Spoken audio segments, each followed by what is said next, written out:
예배에 오신 여러분을 환영하고 축복합니다. 우리 이 시간 예배를 기대하는 마음으로 각자의 자리에서 묵상하심으로 나아가시겠습니다.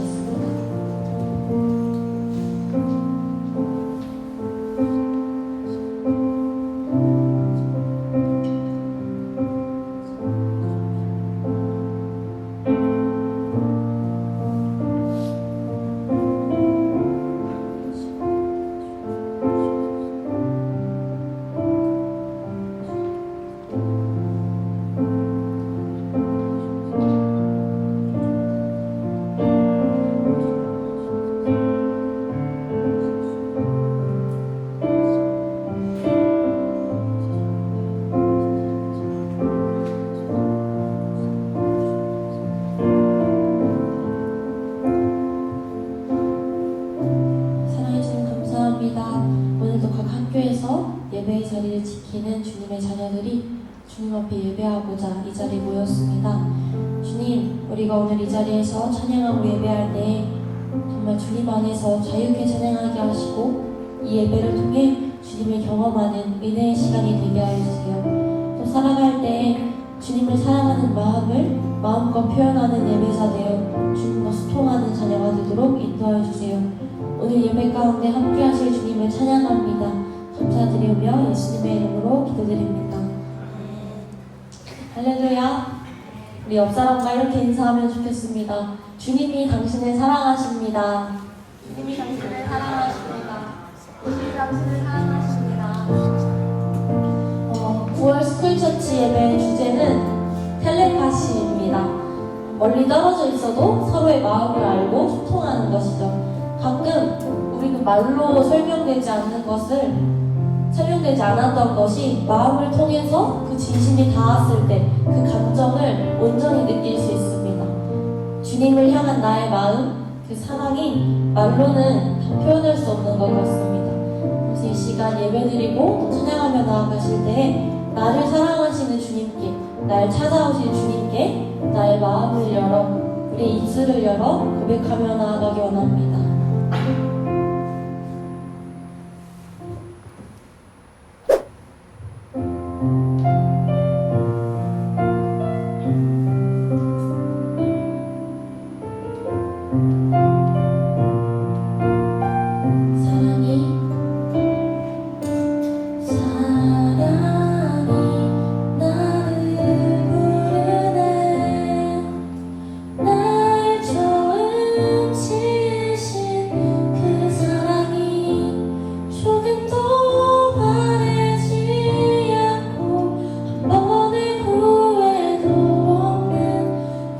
사랑이 나를 부르네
온전하게 찬양하며 나아가기 원합니다.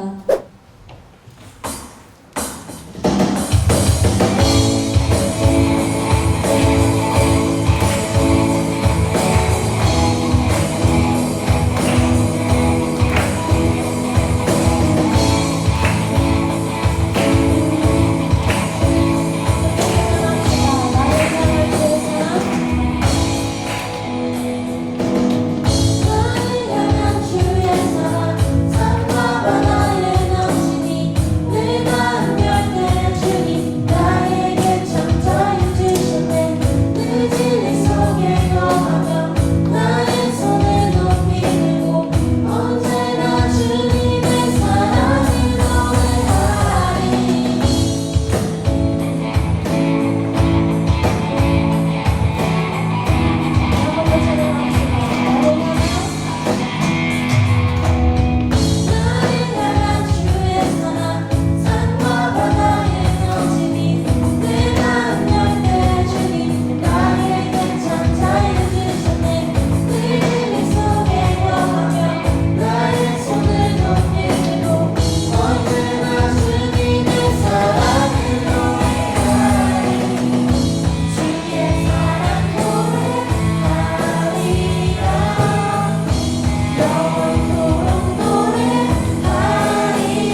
시간을 찬양 주셔서 한 번 더 찬양하기 원하는데요. 우리 다 함께 생각해보면 좋겠습니다. 우리의 마음이 항상 주님을 말하고 주님을 높이고 계십니까? 주님의 품에 안긴 아이처럼 주님만을 바라고 원하고 계십니까? 이제 우리 주님 앞에 잠잠히 찬양하며 나아가실 때 우리 처음 듣는 찬양이지만 우리 가사를 묵상하며 호흡과 같이 찬양하며 나아가시겠습니다.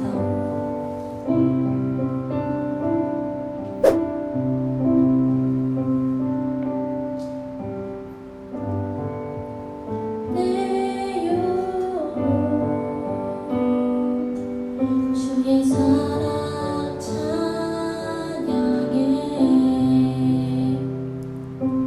나를 구원하신 예수 주의 안에 거할 때 두려움 없네 나의 믿음의 길 다하도록 함께 하시는 예수 호흡과 같이 주님을 말하며 주님만 높이리 호흡과 같이 주님을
되었었으면 좋겠습니다. 먼저 각 학교에 세워진 기도 모임을 통해 우리의 삶에서 주님을 찬양하고 예배할 때 주님이 그 모임 가운데 함께 하셔서 우리가 주와 동행하는 삶 살게 해달라고, 또 오늘 드려지는 스무처치 예배를 통해 호흡과 같이 주님만을 바라는 자녀 되게 해달라고 이 시간 예배를 위해 기도하며 나아가시겠습니다.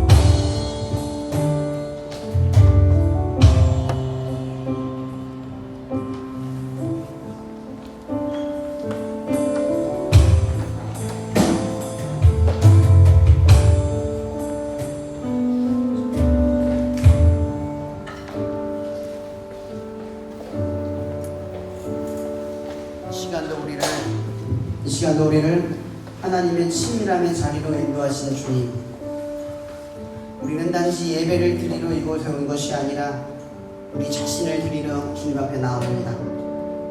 하나님이 받으시는 예배는 그저 종교적 형태를 가진 예배가 아니라 하나님을 바라고 구하고 원하는 그런 사람들이 모여 하나님을 예배하는 사람들이 있는 그 예배인 줄 믿습니다. 하나님, 그러니 우리는 예배에 만족하지 않겠습니다. 이 정도의 친밀함에 머무르지 않겠습니다. 하나님을 더 알기를 원하고 더 나은 예배를 꿈꾸기를 소망하고 하나님의 뜻을 누구보다 헤아릴 줄 아는 우리 되기를 원합니다. 그렇게 담대하게 세상 가운데 살아가기를 간절히 원합니다. 당신의 마음을 우리 가운데 가르쳐 주셔서 어느 곳에 가든지 강하고 담대하라, 그 명령에 순종할 수 있는 자리로 우리를 인도하여 주시옵소서. 모든 것에 감사하며 살아계신 예수님의 이름으로 기도합니다.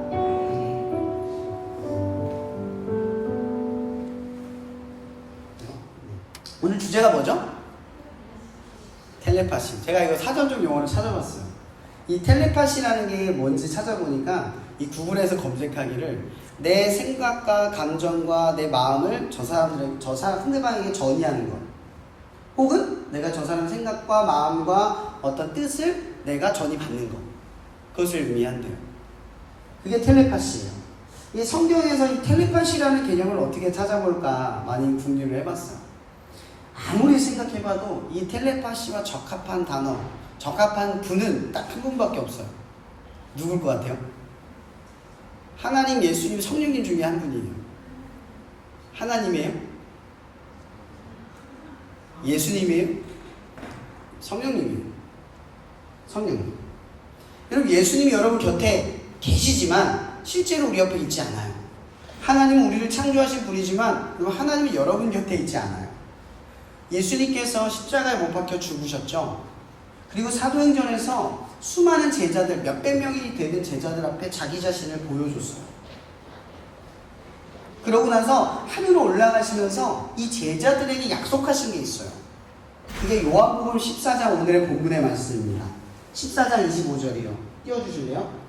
PPT 보이면 다 같이 한 목소리 읽어볼게요. 읽어보겠습니다. 시작. 보혜사 곧 아버지께서 내 이름으로 보내실 성령, 그가 너희에게 모든 것을 가르치고 내가 너에게 말한 모든 것을 생각나게 하리라. 여러분, 요한복음 14장에서 예수님은 아직 죽었어요, 안 죽었어요? 죽었어요, 안 죽었어요? 아직 안 죽으셨어요. 요한복음 14장의 이야기, 그러니까 예수님이 죽기 전에 이야기하신 거예요. 유언이죠. 그러니까 성령님이 뭘 생각나게 하신대요? 뭘 생각나게 하신다는 거예요? 구체적으로 예수님이 계속해서 제자들에게 보여주고 말한 것이 있어요. 내가 죽어야 너희가 구원을 받는다. 내가 죽어서 다시 부활을 해야 너희들이 구원을 얻는다. 그래서 예수님은 그 길을 간다, 그 얘기를 계속 얘기했어요. 근데 제자들과 사람들의 관심은 어디에 있었죠?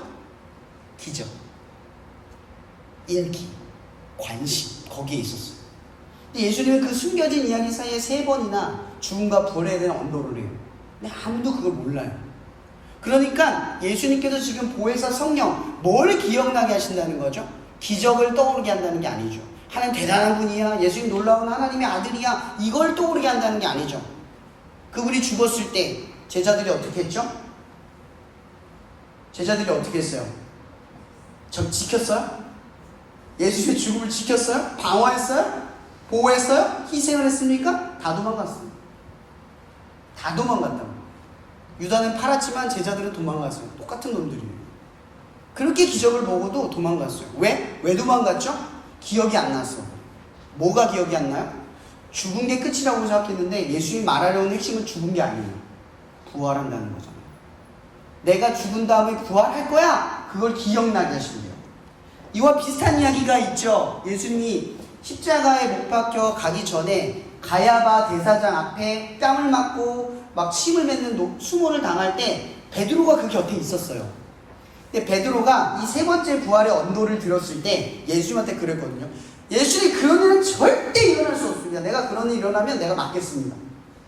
도마는 심지어 같이 죽으러 가자! 막 이런 얘기까지 했어요. 근데 베드로 어떻게 했죠? 예수님 팔려가자마자 너 예수님이랑 같이 있던 사람 아니야? 그러니까 뭐래요? 아니야! 처음엔 아니야. 두 번째 뭐예요?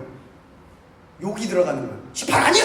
막 이렇게 강하게 부인하는 거예요. 세 번째 뭐래요? 더 심한 욕으로 막 해가지고 아니야!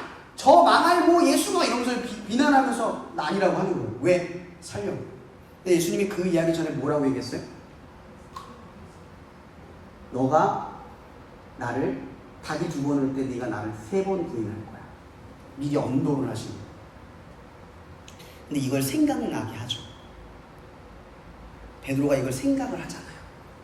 그래서 감히 죽음 앞에서 예수님 잘못했어 내가 따라 죽을게요 이런 게 아니라 문 앞에 가가지고 울더라도 떠올렸어요. 그 떠올리게 만든 게 뭐냐는 거죠. 이게 뭐예요? 이게 성령님이라는 거예요. 성령. 여러분, 예수님은 자기 자신을 요한복음에서 뭐라고 말하면 나는 길과 진리요 생명이다 라고 언급을 해요. 여러분, 이 말이 미친 광인의 소리처럼 들릴지도 몰라요. 그러니까 내가 진리야? 이런 말이잖아요. 들리기에는. 근데 이게 맞는 말인 게 뭐냐면 내가 대원고에서 설교를 했었는데 여러분 세파라는 거 알아요? 광야를 걸을 때 이 세파는 길과 방식과 지혜와 모든 고난을 헤쳐나갈 모든 방법들을 알고 있어요.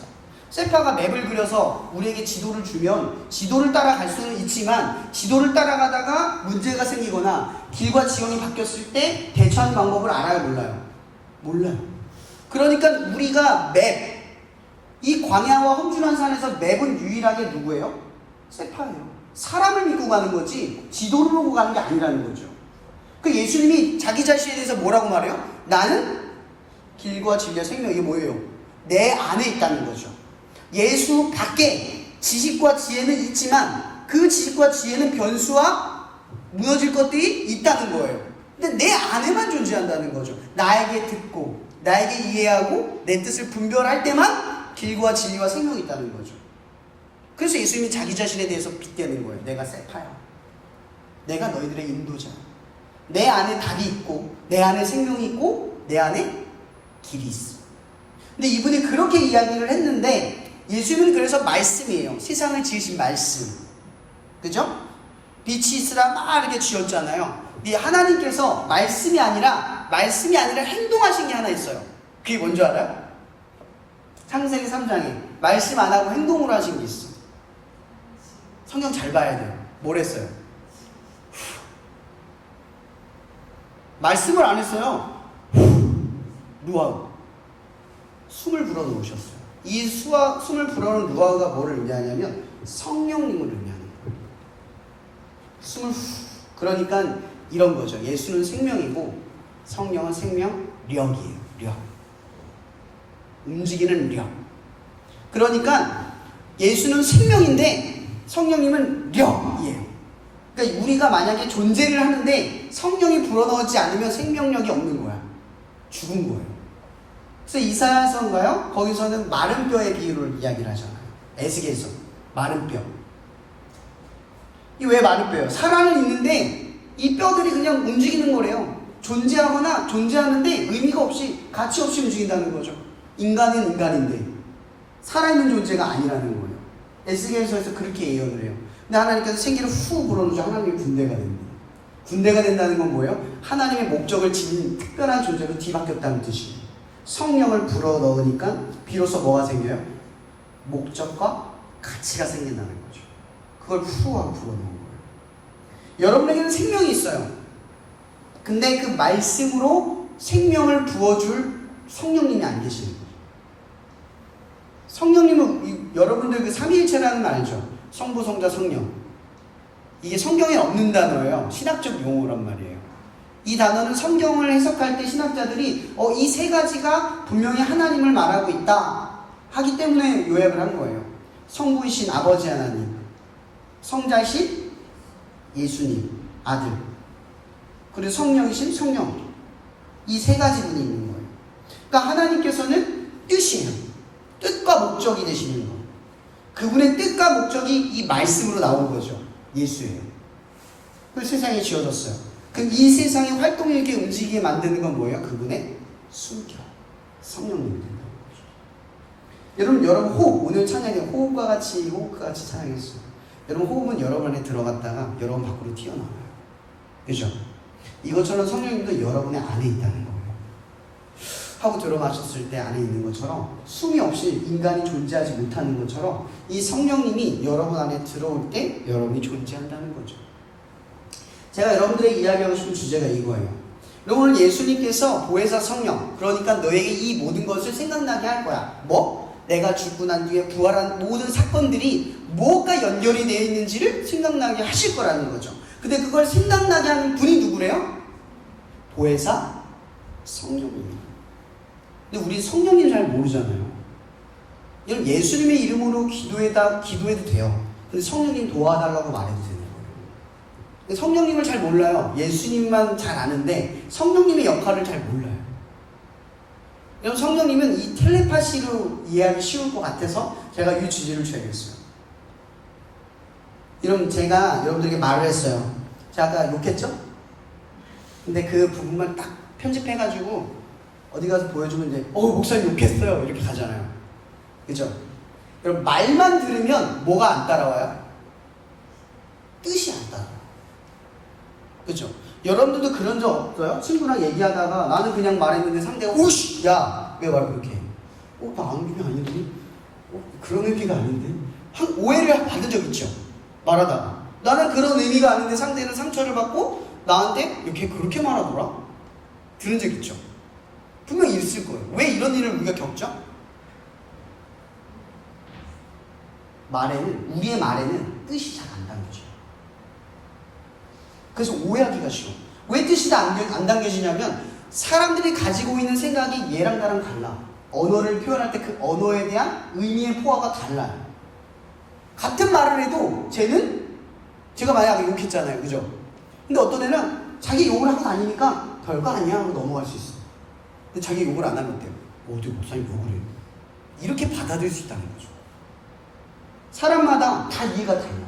그러니까 말을 할 때 뜻이 달라서 오해를 받는 경우가 생긴다는 거예요. 그렇죠? 이게 우리의 한계성이에요. 한계성. 그래서 우리가 말을 해서 말을 계속 그래서 말을 많이 해야 되는 이유가 그거잖아요. 상대에게 오해가 될 수 있으니까 오해가 되지 않도록 계속 말을 하는 거예요. 그 말의 의미를 계속해서 알려주려고. 자, 그런데 그런 일을 할 필요 없는 분이 계시는 거예요. 이 성령님이세요. 여러분 하나님의 말씀을 읽으면 단번에 이해가 되시는 분. 읽으면 난 다 이해돼요. 그래서 한 번 읽으면 와 천재수영 술술 익혀요. 그래서 지금 나 통독했어요. 있어요? 제가 청소년이든 청년이든 성경을 읽을 때 핑계 중에 가장 큰 핑계가 뭔지 아세요? 이해가 안 된다요. 이해가 안 돼서 못 읽겠대요. 많은 분들이 그래요. 여러분 성경은 누가 썼어요? 이거 하나님 썼다 그러면 큰일 나요. 요즘 시대에. 사람이 썼어요. 사람이 썼는데 중요한 건 어떤 사람이 썼냐는 거죠. 그게 핵심이에요.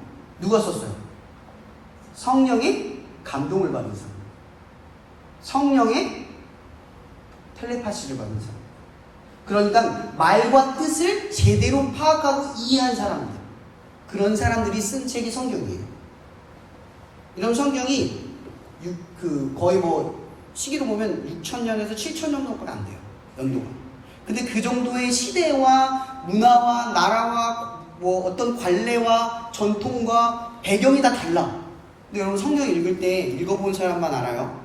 읽으면 불일치한 장면을 찾을 수 있어요? 없어요. 신기하게도 딱 들어맞아.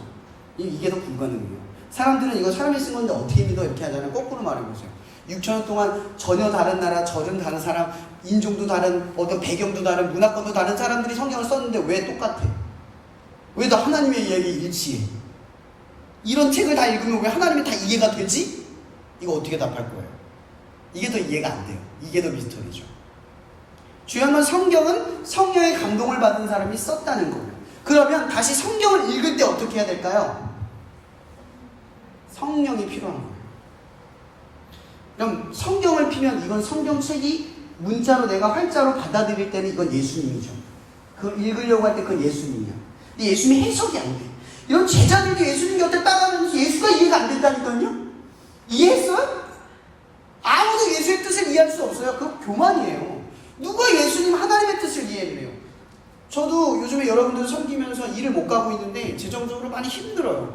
근데 이해가 안 돼. 나도 이해가 안 돼. 근데 뜻이 있겠다라는 믿음이라는 게 생겨나는 거예요. 저도 8년을 사역했잖아요. 보이는 거예요. 이유가 있겠지.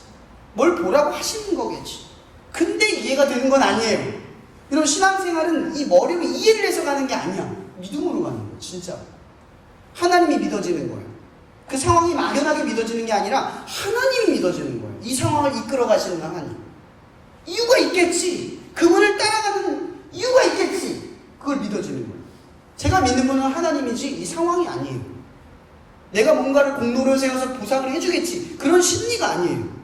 이유가 있겠지요. 하나님은 옳고 선하니까. 그런 것들을 깨닫게 하시는 분이 바로 성령님이라. 텔레파시. 근데 목사님이 이런 시간들을 보내면서 그냥 믿고 믿어지니까 평안을 얻고 안일하게 그냥 걸어가겠어요? 어떻게 걸어갈 것 같아요? 똑같아요. 이런 그리스도인의 삶은 똑같아요. 뭐래요? 말씀을 읽어요. 말씀을 읽어요. 이해가 돼서 읽는 게 아니에요. 상황이 이해가 되거나 납득이 돼서 하나님이 왜 이런 상황 주십니까? 원망을 하면서도 읽어요. 읽어. 이해가 계속 안 되는데 읽어. 뜻이 계속 이해가 안 돼요. 근데 보세요. 여러분 우리는 공부하면 빨리 이해하고 납득해서 내 지식으로 삼으려고 하죠. 여러분 성경은 딜레이가 있어요. 말씀은 딜레이가 있어요. 신앙의 역사는 딜레이가 있어요. 무슨 딜레이? 생각나게 하리라. 왜냐? 말씀은 이거예요. 읽고 나면 그 자리에서 절대 안 떠오를 때가 많아요. 지나고 나서 헤아리실 때가 많아요. 예수님 그때 아프셨겠구나. 여러분 처음에 청문책 읽으면 예수님 손에 못 박히고 보면 눈물 나요? 안 나죠. 근데 지나고 나니까 그 손에 못 박힌 손을 상상하게 되고 떠올리게 하시는 게 있어요. 적당한 때 수원을 가든 어디를 가서 그때 우리를 눈물 나게 하시고 그 감동 앞에 나아가게 하시는 분이 누구다? 성령입니다. 여러분 이단들이 왜 이단이 되는 줄 아세요? 성령이 없어서 그래요. 엄연히 말하면 뭐냐면 글은 읽는데 말씀은 읽는데 뜻을 잘 몰라요. 하나님의 뜻. 자 이렇게 봅시다. 그럼 친하다. 여기서 친한 친구 있어요? 나 이 친구랑 친하다 두 명 정도 있나요? 주아랑 태린이 친한가? 지영이랑 태린이 친하죠? 지영이랑 주아 친하죠? 친하다는 게 뭐예요? 친하다는 게 뭐예요? 익숙하다는 건가요? 이러면 익숙하면 안 돼요. 익숙함을 이 말 있죠? 익숙하다가 소중함을 잃어버린다는 말이 있어요. 친구 사이에 익숙하면이 함부로 대해요. 그럼 진짜 친밀함은 뭐냐면 저 사람이 원하고 싫어하는 걸 알아요. 저 사람이 바라고 필요한 걸 아는 거예요. 끊임없는 관심을 갖는 게 친밀함이에요. 여러분 하나님의 친밀함으로 오늘 인도해요. 오늘 말씀에 뭐라고 돼 있냐면 여기서 고와 같이 너희를 내버려 두지 않는데요. 내가 너희 안에 네가 내 안에. 그러니까 성령님께서 우리를 그 친밀한 가운데로 초대하셔요. 하나님의 친밀한 가운데. 성경에 있는 말과 뜻을 해석하는 능력, 그 능력이잖아요. 근데 정말 성령님이 여러분에게 주시려고 하는 건 친밀함이라는 거예요. 뭐라고요? 하나님과의 친밀함을 주려고 하는 거예요. 근데 그 친밀함, 여러분 그러면 태린이랑 주아랑 친한 정도를 어떻게 이해할 수 있죠? 나 얘랑 이 정도 친해. 느낌으로 파악하나요? 사람들 간의 친함이 다 다르잖아요. 태린이랑 나랑 친한 거랑 주아랑 태린이랑 친한 거 같아요? 다르잖아. 묻잖아 저봐. 달라요. 근데 그 친하다는 걸 어떻게 하냐면 더 많이 알고 있기 때문에. 그죠? 그러면 하나님과 친하다는 게 무슨 의미일까요? 그분이 원하고 바라고 싫어하고 추구하고 그걸 이해하는 게 많아졌다는 거예요. 그러면 성령님은 우리를 친밀한 가운데로 초대하세요. 그 친밀함을 초대한 하나님의 증거는 바로 누구보다 하나님의 뜻을 헤아릴 줄 안다는 거죠. 그게 뭐예요? 저 친구의 아픔에 공감이 돼요. 내 기도 모임의 자리에 내가 핍박을 받아도 하나님이 이 자리를 필요하는 거라는 그 심정에 공감이 돼요. 그죠? 누군가는 안 와도 나 오늘 꼭 가야 되겠다. 내가 자리를 지켜야겠다. 라는 마음이 공감이 되고, 누군가는 하나님의 마음에 반응하는 사람들이 생긴다는 거죠. 이게 하나님과 친한 사람들의 삶이에요. 누구의 마음을 느낀다고요? 하나님의 마음. 말씀을 읽고 냉랭한 게 아니라 말씀을 읽을수록 하나님의 마음이, 그 심정이, 그 뜻이 해석이 되는 거예요. 말씀 따로 뜻 따로 이해되는 게 아니에요. 이단처럼. 성령님은 여러분의 말씀과 뜻을 고스란히 해석하는 힘을 주신다는 거죠. 여러분, 그래서 여러분 기도하셔야 돼요. 성령님 잘 몰랐잖아요. 그래서 성령님한테 뭘 구해야 되겠어요? 성령님, 예수의 친밀함을 내게도 허락해 주세요. 이 성령에 해석되지 않는 하나님의 뜻을 내게 알려주세요. 성령님 내게 도와주세요. 살아있는 당신의 자녀가 되는 것처럼 성령님 도와주세요. 이렇게 외쳐야 돼요. 우리가 예수님의 이름으로 끝을 맺지만 중간중간 우리의 성령님을 구하며 우리의 안에서 역사하시는 그분을 바라고 추구해야 한다는 거예요. 여러분, 에베소에서 보면 성령 충만하다라는 말이 있어요. 너희는 술 취하지 말라, 성령 충만함을 받으라. 그럼 성령님은 한 분인데 충만이라고 하는 건 부어지는 거잖아요. 그럼 그분은 물과 같은 분인가요? 떨어져 있다가 쑥 부어지는 존재인가요? 아니에요. 이게 그 CCC의 사역리에도 담겨져 있는데 뭐냐면, 성령 충만함이란 곧 이거예요. 얼마나 받아들이느냐를 의미하는 거죠. 제가 많이 비유하는 게 있어요. 자, 성령님이 49%고 여러분이 51%예요. 그 민주주의 원칙에 따르면 우리는 누구의 뜻대로 움직입니까? 누구의 뜻대로 움직여요? 51%인 나의 뜻대로 움직이겠죠. 그럼 성령님이 49%, 51%이고 여러분들이 49%예요. 그럼 우리 누구의 뜻대로 움직여요? 성령님의 뜻대로 움직여요. 그럼 성령님이 100이고 여러분이 0이면 완벽히 누구의 뜻대로 움직여요? 하나님의 뜻. 이게 충만함이에요.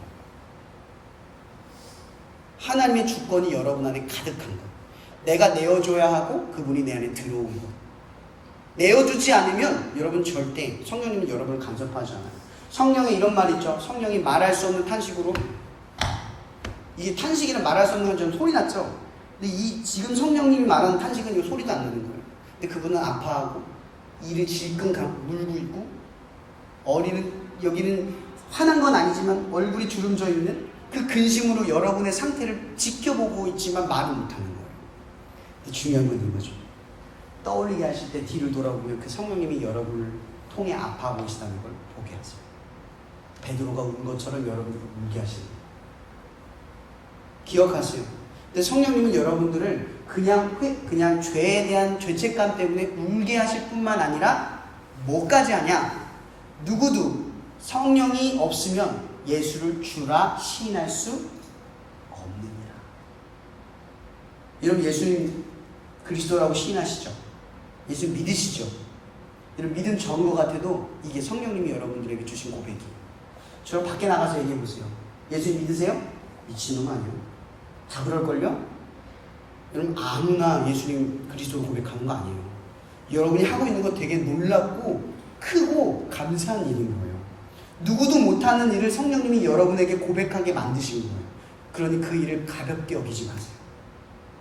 그리고 성령님이 여러분 안에 계셔요.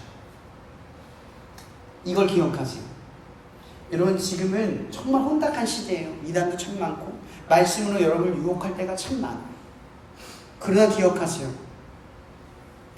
말씀에 대한 지식보다 중요한 건 성령님이 여러분들에게 주시는 텔레파시, 말과 뜻을 한꺼번에 이야기하시는 능력, 그걸 사모하는 여러분이 되기를 바라요. 성경을 읽을 때 믿음으로 나아가세요. 저는 청소년이든 청년이든 목사이든 누구든 간에 그리스도인의 정체성을 묻는다면 딱 이거 하나로 정의하고 싶다. 우리는 성경을 읽는 사람들입니다. 하나님의 말씀을 읽는 사람들이에요.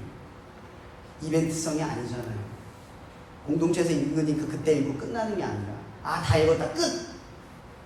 피니쉬. 그런 신학생활의 피니쉬가 어딨어요. 매일이 여러분은 뭐 일주일 살다가 뭐 학교 방학 되면 죽나요? 열심히 살다가 딱 미션이 끝나면 죽나요? 아니잖아요. 그죠? 이런 말씀이 생명이고 성령이 생명력이에요. 그럼 여러분들이 살아있다는 건 말씀을 읽고 성령님의 행동력, 이 성령의 능력으로 살아있을 때 하나님의 자녀가 되는 거예요.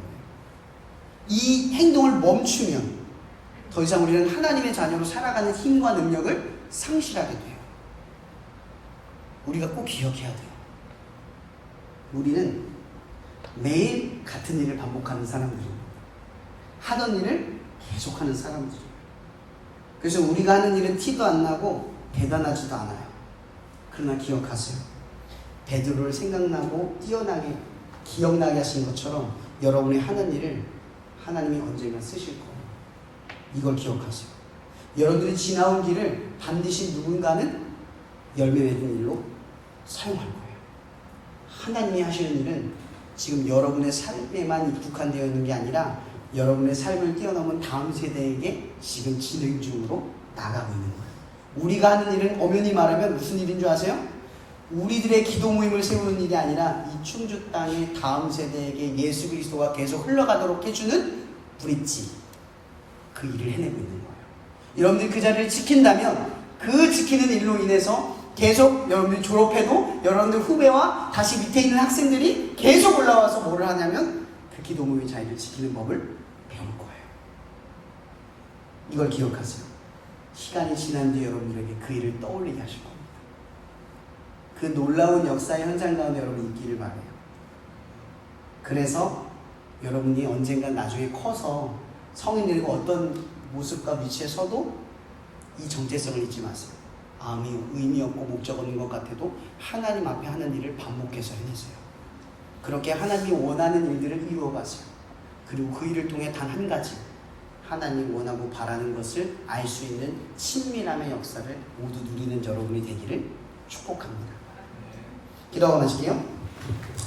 사랑해 주님 감사합니다. 오늘 우리가 성령님에 대해서 배웁니다. 하나님, 우리는 성령님의 뜻에 순종하지 못하고 우리의 지식과 경험을 가지고 우리의 신앙적 경험만을 믿고 하나님 앞에 나아왔던 모든 시간들을 깨닫습니다. 하나님의 경륜은 우리가 이해하는 것보다 더 크고 놀랍습니다.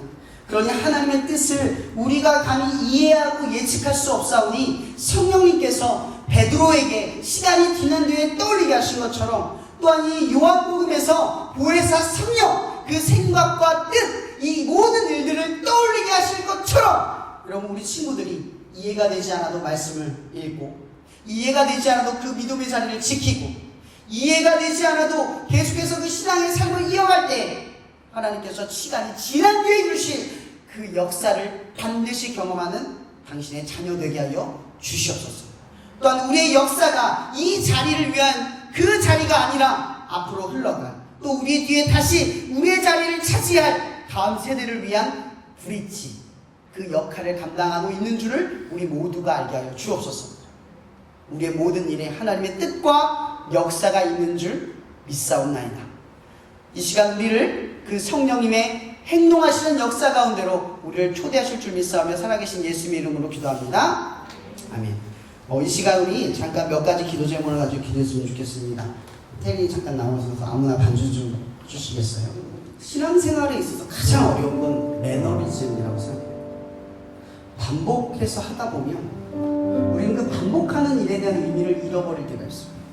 처음 기도 모임을 시작한 친구들이 생각을 해보세요. 얼마나 두렵고 떨리는 가운데 시작했을까요? 그때는 모임 한 번 하는 게 얼마나 소중하고 간절했을까요? 근데 어느 순간 장소도 생기고 친구들도 올다 보면 익숙해져요.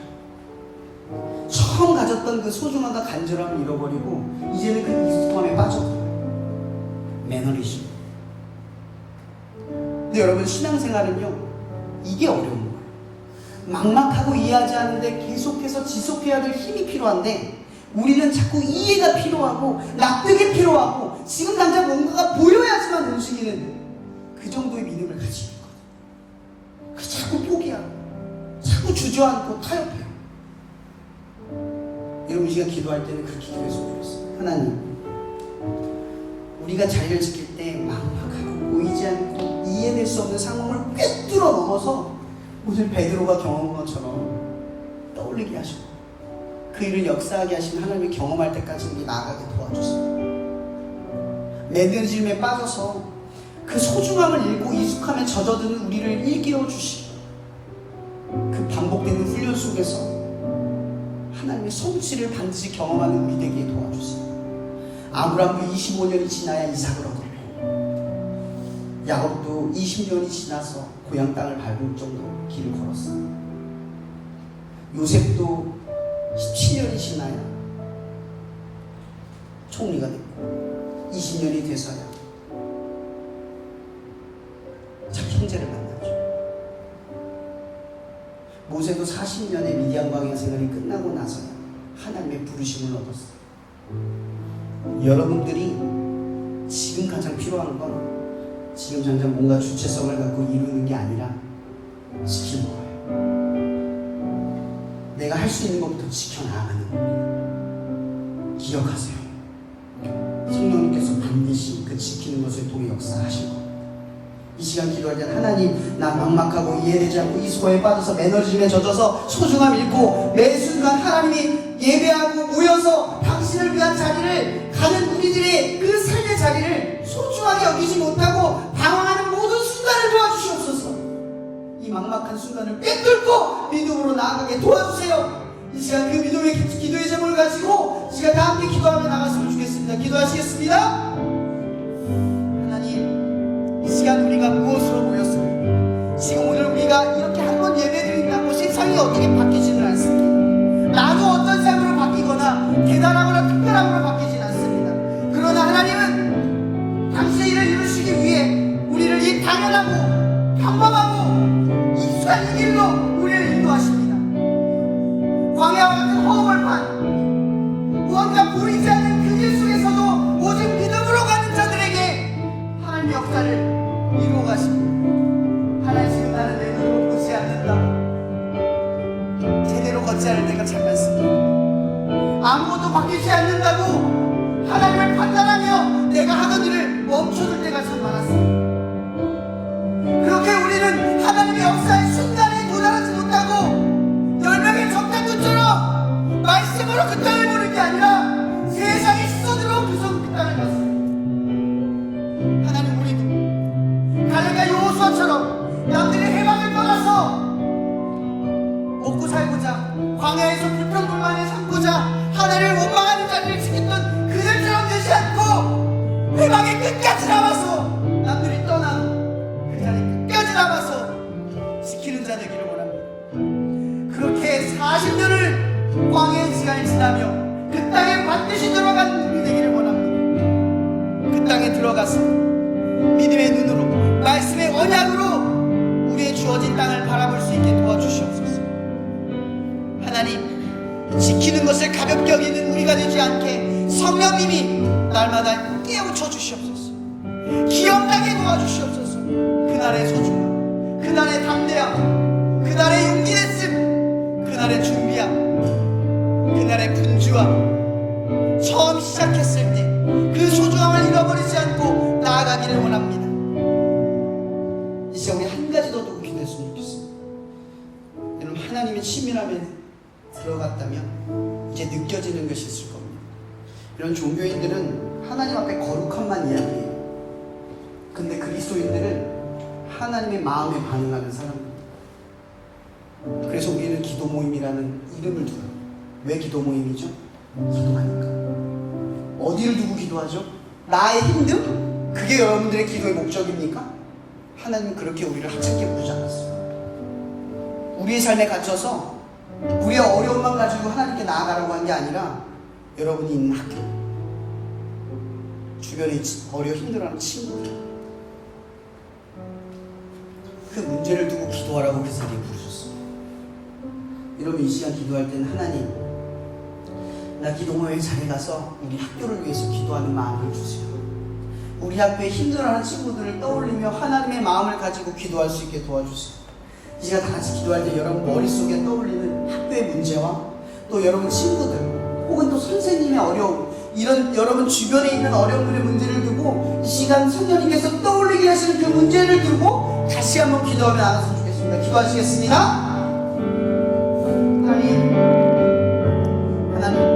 나는 비록 이러한 삶 가운데 살아가지만 다음 세대를 보고 기도합니다. 이 세대가 이 충격 땅에 끊어지지 않고 계속해서 당신의 이름을 부르짖고 예배하고 찬양하는 자리가 생겨나기를 열망합니다. 내가 이 땅 가운데 머무는 그 순간, 모든 삶의 순간의 자리에 나는 살아있는 순간마다 내가 이 다음 세대를 위해 살아내기를 원합니다. 하나님, 비록 나는 내 삶에 보잘것없는 작은 문제로 씨름하지만 나는 이 씨름을 가지고 주님 앞에 아닙니다. 반드시 이겨내서 다음 세대를 위한 이 마음을 잃어버리지 않고 살아갈 수 있기를 원합니다. 나의 연약함을 도우시고 이 세대를 향한 당신의 열망함을 바라보게 도와주시옵소서. 10명의 정탐꾼으로 살아가는 게 아니라 2명의 정탐꾼으로 이 땅을 살아가게 도와주시옵소서. 하나님, 우리 주변에 친구라는 친구들도 있습니다. 당신의 기도는 역사하는 기도입니다. 당신은 세상을 지으셨고 우리의 기도를 통해 그 친구와 학교를 반드시 뒤바꾸고 고쳐주실 것입니다. 하나님, 우리는 그러한 믿음을 가지고 우리의 자리를 지킵니다. 내 친구를 두고 기도합니다. 선생님을 두고 기도합니다. 장소를 두고 기도합니다. 우리의 모임을 두고 기도합니다. 우리 학교를 두고 기도합니다. 하나님, 이 삐뚤어간 세대에 하나님의 역사를 보게 도와주시옵소서. 우리의 기도가 하찮은 기도가 되지 않도록 하나님의 마음에 반응하여 하나님의 원하는 것을 바라고 구할 수 있는 우리 되게 도와주시옵소서.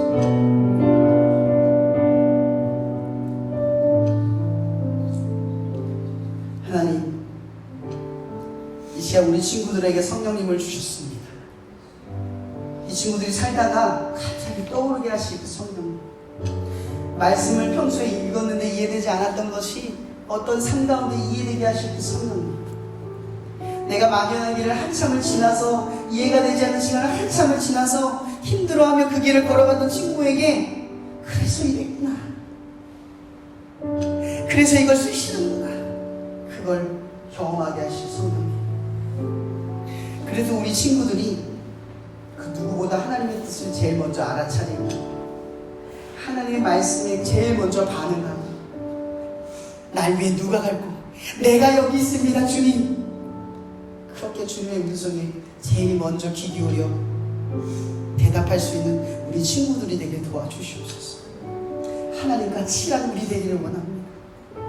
아무도 알아차지 못할 때 나는 하나님의 마음을 알아차리고, 아무도 하나님의 소리를 듣지 않을 때 내가 하나님의 소리를 듣는, 하나님의 등 꺼지지 않는 등불이 되기를 원합니다. 하나님, 여기 있는 친구들, 이 학교에서 등불입니다.